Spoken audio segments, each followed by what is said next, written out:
Years ago, the Susquehanna Valley was visited by a natural disaster. Its name was Agnes. Hello, I'm Dave Hostler, CEO of the Old Guard Insurance Group. Agnes brought us devastation and destruction. She also created a special time when neighbor helped neighbor, and strangers became allies in the struggle for survival and recovery. The people of Old Guard are proud to be the sponsors of this special program, the 25th anniversary of Hurricane Agnes.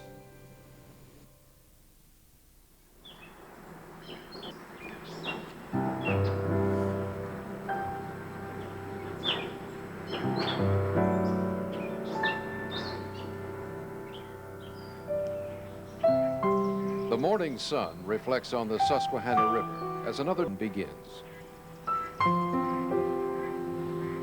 There is simplicity in nature's beauty, especially in her waterways.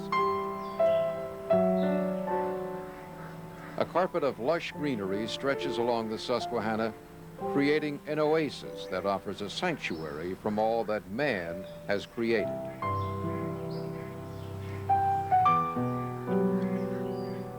The river both the awe and respect of those who live along it. They know the river's mood can change.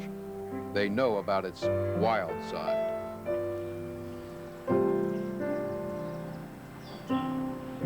It is said by along the river, where water has been, water will come again.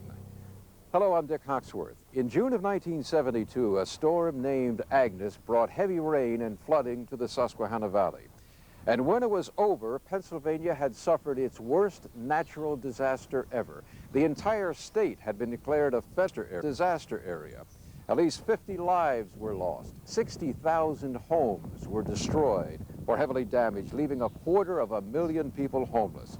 And property damage exceeded $2 billion.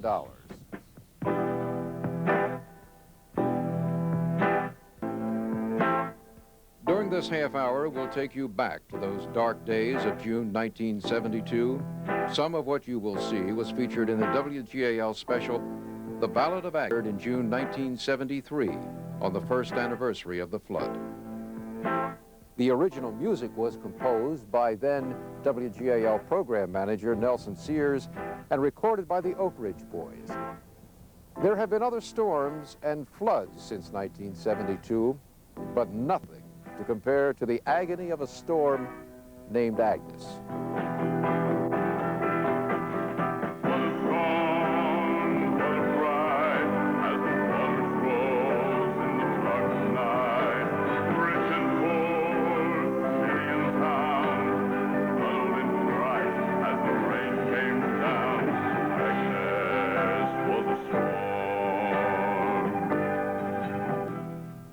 Agnes was born in the Gulf of Mexico. On June 19th, it slammed into the Florida Panhandle. The storm lost much of its punch as it drenched Georgia and the Carolinas. It then moved out to sea, where Agnes regained some strength and a lot of moisture. On June 22nd, what was once a hurricane had been reduced to an area of low pressure as it moved over much of eastern Pennsylvania. The weather forecast did not present the storm as much of a threat to the Susquehanna Valley. But the storm stalled. The rain was heavy, like a shroud hanging from the sky. Agnes followed a week of steady showers in the Susquehanna Valley. The ground was already saturated. Creeks and streams flow their banks. The worst was yet to come.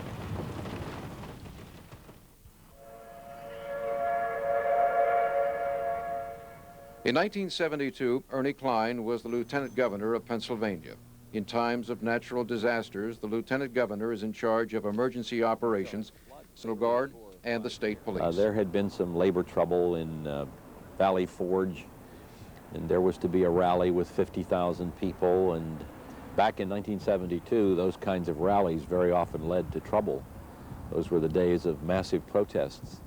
So we had activated the Guard and the state police. The rain continued. More than 18.5 inches would fall during June 1972, 12.5 inches on June 21st and 22nd alone. And it started to rain. When it started to rain and rained and rained and rained, it led, first of all, they called off the labor rally.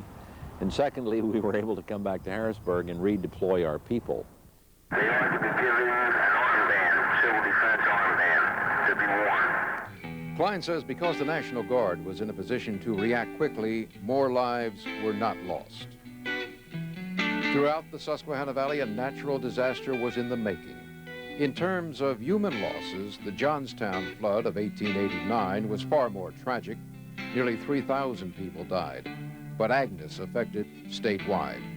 This storm hit more than just Wilkes-Barre and Harrisburg and the Susquehanna. It hit the whole state. We had trouble from one end of the state to the other. Just west of Lancaster, the Little Conestoga Creek flows rapidly over rocks and then slows as it meanders in random curves, posing no threat to nearby homes and businesses. In June 1972, the Little Conestoga was graphic evidence of power in flood time. It had become wild water on the run. The creek had turned into a lake. A short distance away, the Schoolhouse Road Bridge was underwater. At Ingleside, at the end of South Prince Street in Lancaster, a concrete bridge carries cars and trucks over the Conestoga River. It replaced one of the casualties of Agnes. It was on this site that the massive force of a rain-swollen Conestoga tore half of an iron span from it and slammed it into a nearby railroad bridge. A mile or so upriver is the home of retired Pennsylvania State Trooper Ed Grazer. His yard borders the Conestoga. It's just across the river from what used to be Rocky Springs Amusement Park. In June 19, Trooper Grazer returned from duty in Norristown to a home underwater. And even now, 25 years later, the memories do not come without the emotion. I got right up the top of the hill. The barriers were up. The water was in the house. And what could you do? Everything, anything in there destroyed. This is only the surface. You have to see the backside downstairs, the basement. The plaster's coming off, the ceiling's down. Yeah, honey. Lancaster County would lose more lives to Agnes than any other county in the state. 10 people, including a 10-month-old baby, died.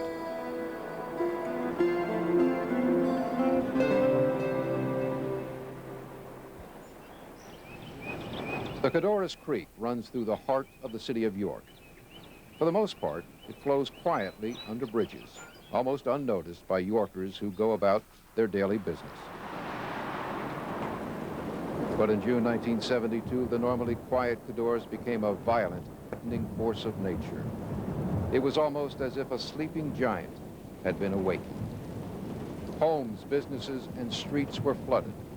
The city was low on drinking water.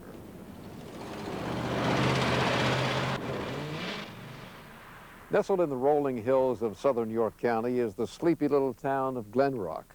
In 1972, the people of this town received a rude wake-up call from a mean-spirited lady named Agnes.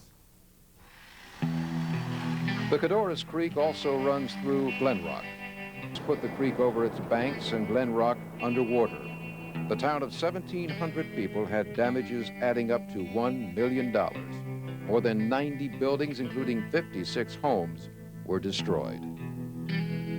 In the city of Lebanon, roads became impassable. Homes and businesses were flooded. Lebanon joined the long list of Susquehanna Valley communities that had become inundated by water. Streets had become inland rivers. In Reading, the southwest section of the city along the rain-swollen Schuylkill River was the hardest hit, but other areas of Reading, both residential and industrial, were heavily damaged. Evidence that the river had its way. Parts of Reading had been transformed into a shapeless mass of water. The devastation along the Susquehanna was catastrophic. Sealand, Shamokin Dam, Danville, Bloomsburg, Milton, Lewisburg. In Sunbury, a shored-up levee held. the river crested at 4 inches from the top, sparing the city from disaster. As people were abandoning their homes, relief efforts were underway to care for their immediate needs, such as shelter, food, and clothing. Some people were reluctant to leave their homes. Police, civil defense, and the National Guard went door to door, telling them there was no more time. And then the civil defense and the police came by with speakers and said, everybody evacuate. When was the last time you saw your house? The last time I seen it was about 20 after 11, Thursday night, because we stayed to the very last. Natural disasters such as floods do not discriminate. They're indifferent to rich man, poor man, common man, governor. The governor's residence along Front Street in Harrisburg was under 6 feet of water. Governor Milton Schaap and First Lady Muriel found temporary residence in a private home on Harrisburg's West Shore. Pennsylvania's chief executive was himself a flood victim. He was now one of them. I remember Governor Schaap very well as a deeply human person.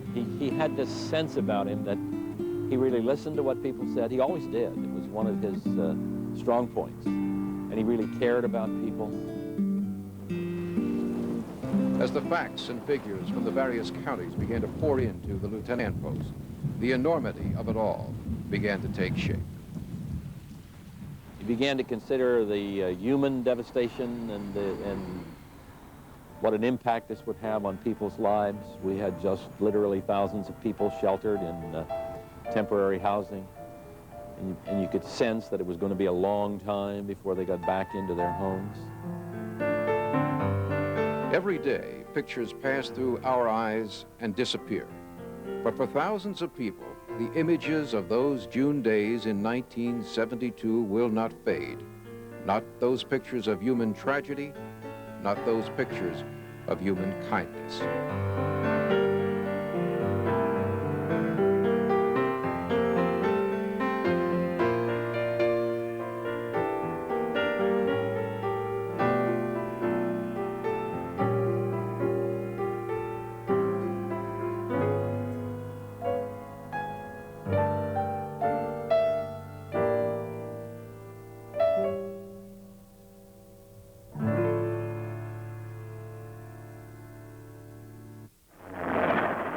This is the worst I've ever seen in a downtown, type area. I've been in them along the coast where towns were wiped out, but you don't see anything when you get there. Everything's gone. But to actually see a 3-story building was quite an experience. Pennsylvania's capital city suffered a terrific blow from Agnes. From the air, you could not tell where the river ended and the city began. In the early hours of Agnes, many residents of Harrisburg simply refused to believe it would get worse than the flood of 1936, when the Susquehanna River crested at 30 feet. And most of the residents along the Susquehanna, here in the Harrisburg area, sort of use 36 as the benchmark. It never got that high in 36, so it's not going to get that high now. Well, it got a lot higher. The river stopped at nothing as cold, dirty water washed through homes. To give you an idea what the people of Harrisburg were up against, I'm standing at the river's edge. And up here, over this embankment, is the neighborhood of Shipoke. And the people in those houses were flooded out. The historic riverfront neighborhood had become a deserted island, icing the rest of the city. On the old Reading Railroad Bridge at the edge of Shipoke is painted a reminder of days of devastation. As you glance upward, you will find the high water mark of Agnes. The submerged area of only minutes from the capital. The doubters, the ones who said this flood would not be as bad as the flood of 36, were now seeing much of a city underwater. It kept raining, and the water kept rising. Streets became canals. The only way to get around Harrisburg was by boat. Land turned into liquid. The water's glassy surface reflected what once were people's safe havens, homes now abandoned. Many fled in haste, leaving personal treasures behind. were more important than furniture. What you can't get from the pictures is the smell of the flood, the gasoline from submerged cars and the fuel oil from flooded homes that seeped into an intruding. The floodwaters were relentless as they washed away pieces of people's lives. And what some people didn't lose to water, they lost to fire. A blaze broke out on 2nd Street, about a half a block from the governor's home. Flooded streets kept firefighters from reaching. There wasn't much they could do. 19 homes burned.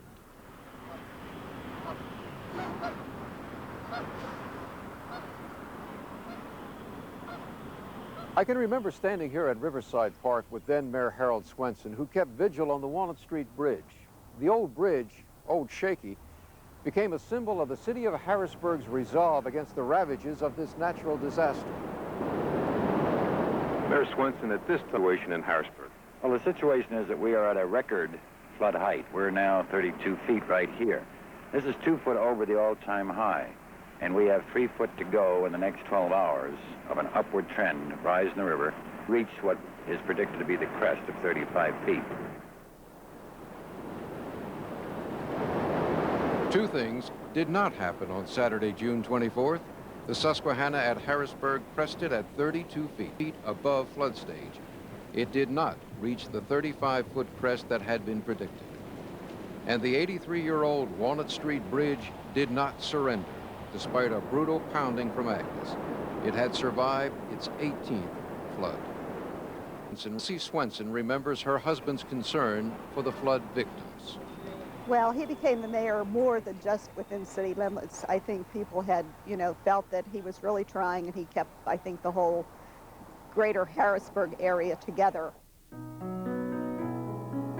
The flood took its toll on Mayor Swenson's health. In the weeks following Agnes, he had to be hospitalized for exhaustion. He just became kind of the hero for the little people. Harold Swenson died on March 15, 1995, 2 years before the 25th anniversary of Agnes. In 1993, 2 years before his death, the city of Harrisburg dedicated Swenson Plaza. A monument honors the mayor who, on this spot, kept watch over a river that turned violent and threatened the people. It was a wonderful spot, and as he said at that time, he could not have picked a better spot because of Agnes and the flood and the time that he had spent there. I think one of the things that I remember most is Harold saying, even before it had the river had crested, the real tragedy was going to be after. On Sunday morning, June 25th, the floodwaters began to slowly recede. As one part of the disaster story was coming to an end, a new chapter was about to begin. Drained by days of battling water, Susquehanna Valley residents would now have to deal with the mud and other debris that floodwaters left behind. Thousands in cities and towns returned to what was left of their homes and their lives. Put wings on my soul, fly me away from this veil of tears I find here today. There were many who had no homes to return to. They found shelter in mobile homes that became villages on parking lots. The once flooded parking lot at the State Farm Show complex became a new neighborhood in Harrisburg. They called it Harris Haven. Its residents all had one thing in common. They would have to rebuild their lives, go through the painful task of starting over. And for others, time was not on their side.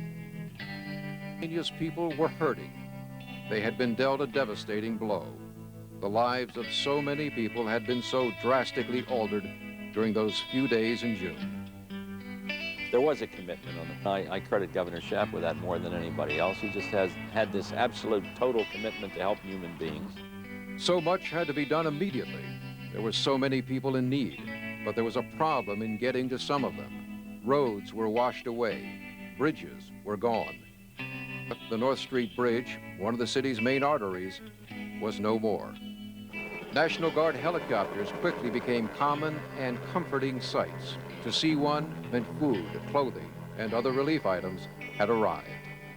In Wilkes-Barre, the streets of the city were lined with thousands of tons of waterlogged debris, a mixture of ruined furniture, appliances, and children's toys. What had been the prized possessions of homeowners and valuable merchandise of storekeepers had been reduced to a seemingly endless line of worthless junk. Flood damage was not confined to urban areas. In the farm communities, crop losses were in the millions of dollars. Through all of the tragedy, through all of the heartache, emerged moments of greatness. Countless acts of selflessness were carried out by people who quietly went about helping others in their time of need. Many of their stories have never been told. What they gave came from the heart, and those kinds of gifts come with no strings attached. It just gave you a great sense that people really cared about each other and you were restoring some dignity to life. You've had a lot of help from your neighbors, Ed. It should be expected for anybody to deprive their own families to come out and help others. It's just unfaithful, that's all. Love is a word of many meanings, the antonym of hate, a synonym for affection. There's mother love and brother love and the love of a guy for a gal, but there's a love that beats them all, a love beyond recall, the love of man for mankind. In times of war, help your fellow man, please don't go away when he needs you. Lend a helping hand. I guess in retrospect, I would think that the enormity of it overwhelmed us, but the reaction of the people was just so fundamentally good that we managed to survive. Beginning, Agnes had us fooled into believing she would be just another hurricane that turned into a tropical storm, that turned into a tropical depression, and finally a low-pressure system before limping across the Susquehanna Valley. We found out, with much, she was no weak sister. People who lived through the 1936 flood doubted we would ever again see anything the likes of that disaster. We get most of our serious flooding after a spring thaw. And this June storm, it looked like nothing more than a good summer rain. In the beginning, Agnes had us fooled.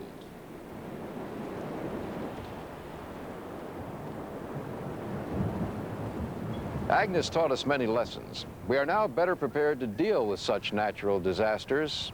Our emergency preparedness has improved greatly, and so has weather forecasting technology. Meteorologists are now better equipped to forecast and explain nature's rampages. However, one thing has not changed. Our vulnerability to nature's ways remains a humbling reality.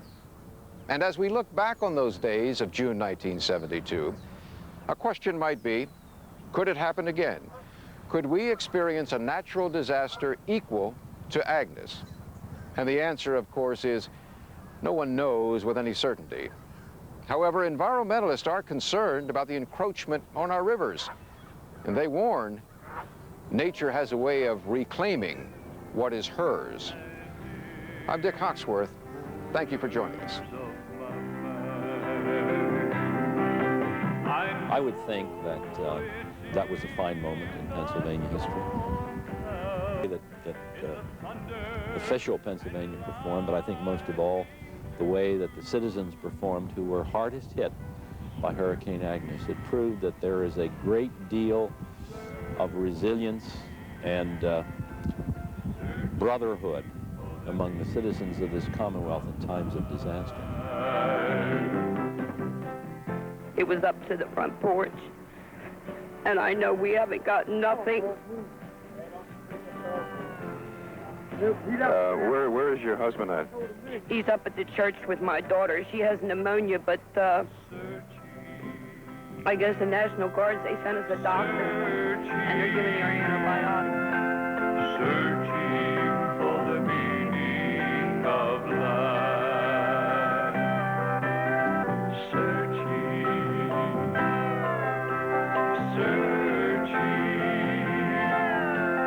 searching for the meaning of life.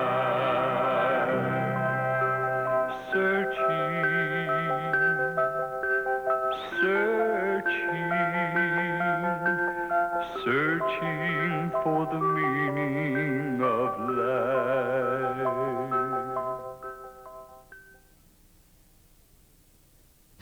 This next half hour, The Ballad of Agnes, originally aired in June of '93 on the first anniversary of Agnes.